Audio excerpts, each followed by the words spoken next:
Everyone, we will start off with the common health problems that are seen in this age group. Can anyone name some of them? Well, there is obesity, physical injuries, chronic injuries, and malnutrition. Yes, those are good examples of common health problems. Also, keep in mind hearing and vision. Can you tell us some effects of malnutrition that we can tell our children of the consequences of not eating the food we serve? Yes, we know that a well-balanced meal helps with learning and with their physical activity. That means that with the lack of proper diet, it affects their cognition and test taking. Foods with high in sugar and processed food. I know about the processed food, but sometimes it is easier. Just remember that with so much of that food can lead to obesity. The other causes of obesity are family stress, low physical activity, insufficient sleep, overfeeding, and watching television. So I heard that obesity can cause respiratory problems and high blood pressure. Is that correct? Yes, that is correct. If they're obese at this age, they have a higher chance to be when they're adults. I don't want my child to develop diabetes or heart disease, so I will have to be careful with what I'm feeding. Also, with obesity, it can cause poor regulation of behavior and emotion. So what are some ways to treat obesity? Monitoring and tracking is important. Schools should have screens done and physical education time since they spend most of their time in school. I have noticed that my child has been getting sick more often. Could that be because school or at home? At this age, their immune system is still developing. I know that at this age they're getting hurt more often than usual, and I noticed that my son is also getting hurt more than my daughter. Try to start safety programs so that they can avoid injuries. I will email additional information to help. Thank you so much for your help. See you next class. Thank you.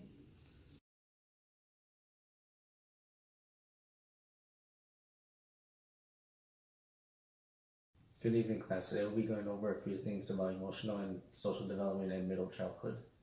I have a question. Yes, go ahead. Why is there a classroom in the class? Oh my god. Why is there a dog in the classroom? Yeah, why are we in a kitchen? Good girl. Anyways, we'll start off with Erickson's theory of industry and inferiority. Children who successfully resolve Erickson's psychological conflict of industry versus inferiority develop a positive but realistic self-concept, pride in their accomplishments, a sense of moral responsibility, and cooperative participation with age mates. Do y'all understand? Yep. Yes. Alright, good. So the next talking point is self-understanding. Aries, why don't you start us? Okay. As school-age children gain in perspective-taking skills, their self-concepts increasingly include competencies, personality traits, both positive and negative, and social comparisons. Although parental support remains vital, children increasingly seek out people beyond the family for information about themselves. Also, self-esteem differentiates further and becomes hierarchically organized and more realistic. Cultural forces, gender stereotypes, expectations, and child rearing practices contribute to variations in self-esteem. Authoritative parenting is linked to favorable self-esteem. Oh, and children who hold mastery-oriented attributions believe ability can be improved by trying hard and attribute failures to controllable factors, such as insufficient effort. In contrast, children who receive negative feedback about their ability are likely to develop learned helplessness, attributing success to external factors, such as luck, and failure to low ability. Process praise, which emphasizes behavior and effort, encourages master-oriented attributions, whereas person praise, which focuses on fixed abilities, is linked to learned helplessness. Culture valuing of effort also promotes a mastery-oriented approach. Great job. Now I'll go over emotional development. First off, self-conscious emotions of pride and guilt become clearly governed by personal responsibility. Intense shame is particularly destructive, yielding both internalized and externalized problems. School-age children develop an anticipation of mixing emotions, which enables them to reconcile contradictory cues in interpreting other feelings. Empathy increases and includes sensitivity to both people's immediate distress and their general life condition. Also, by age 10, most children shift adaptively between problem-centered and emotional-centered coping to regulate emotions. Children who acquire a sense of emotional self-efficiency are upbeat, empathetic, and pro-social. That is correct. Oh, and in moral development by middle childhood, children have internalized rules for good conduct. They constructed flexible appreciation of moral rules based on intentions and context and developed a better understanding of personal choice and individual rights. By school age, children observe prevailing societal attitudes about race and ethnicity. With age, they pay more attention to inner traits, although implicit racial bias may. Very good. Now on to peer relations. Peer interaction becomes more pro-social and physical aggression declines. By the end of mid-childhood, children organize into peer groups. Friendships develop into mutual relationships based on trust. Children tend to select friends similar to themselves in multiple ways. And I assume you two are friends? No, I hate her. Okay, yeah, I hate you too. So we're going to the club after this? Yes, I can't wait to hit the dance floor. Anyways, on measures of peer acceptance, popular children are well liked by many age mates. Rejected children are strongly disliked. Controversial children are both liked and disliked. Neglected children arouse little reaction, positive or negative, and average children receive average numbers of positive and negative votes. Popular pro-social children combine academic and social competence, while popular antisocial children are aggressive but admired. Rejected aggressive children are especially high in conflict and hostility. In contrast, rejected withdrawn children are passive, socially awkward, and frequent targets of peer victimization. Coaching in social skills, academic tutoring, and training in perspective talking and social problems can help reject children gain in social competence and peer acceptance. Interviewing to improve the quality of parent-child interaction is often necessary. Moving on to gender typing, school-age children extend their awareness of gender stereotypes to personality traits and academic subjects, but they also broaden their view of what males and females can do. Boys strengthening their identification with masculine traits, whereas girls more often experiment with other gender activities.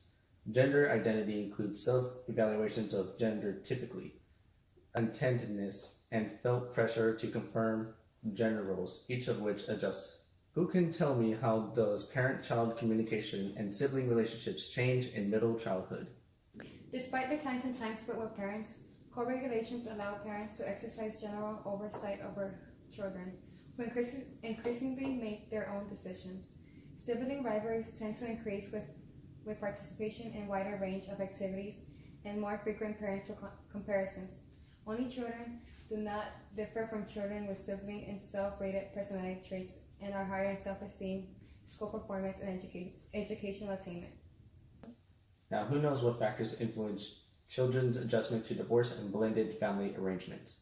Marital breakup is often quite stressful for children. Individual differences are affected by parental psychological health, financial well-being, child characteristics, for example, age, temperament, and sex, and social supports. Children with difficult temperaments are at greater risk for adjustment problems. Divorce is linked to early sexual activity, adolescent parenthood, and long-term relationship difficulties.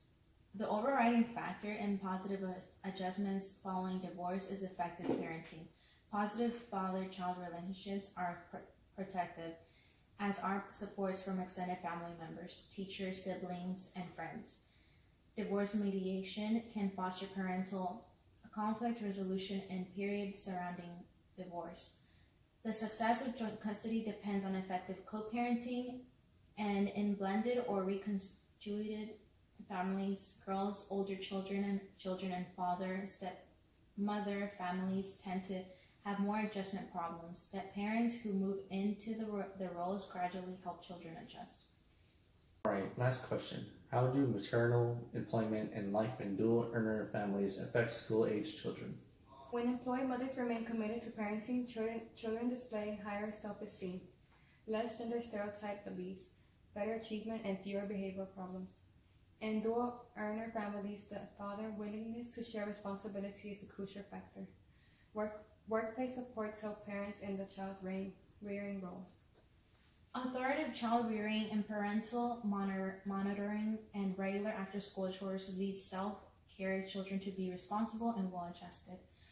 Good aftercare programs also aid school performance and emotional and social adjustment, especially for low socioeconomic status children.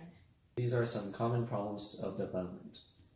School-age children's fears include physical harm, media events, academic failure, parents' health, the possibility of dying, and peer rejection. Children with inhibited temperaments are at higher risk of developing phobias. Harsh living conditions can also cause severe anxiety. Sexual abuse is typically committed by male family members, more often against girls than boys. Abusers have characteristics that predispose them towards sexual exploitation of children. Reported cases are strongly associated with poverty and maternal instability. Abused children often have severe adjustment problems. Treatment for abused children typically requires long-term therapy with both children and parents. Educational programs that teach children to recognize inappropriate sexual advances and identify sources of help reduce the risk of sexual abuse. Only a modest relationship exists between stressful life experiences and psychological disturbance in childhood. Children's personal characteristics in warm family life, authoritative parenting, and school, community, and societal resources predict resilience.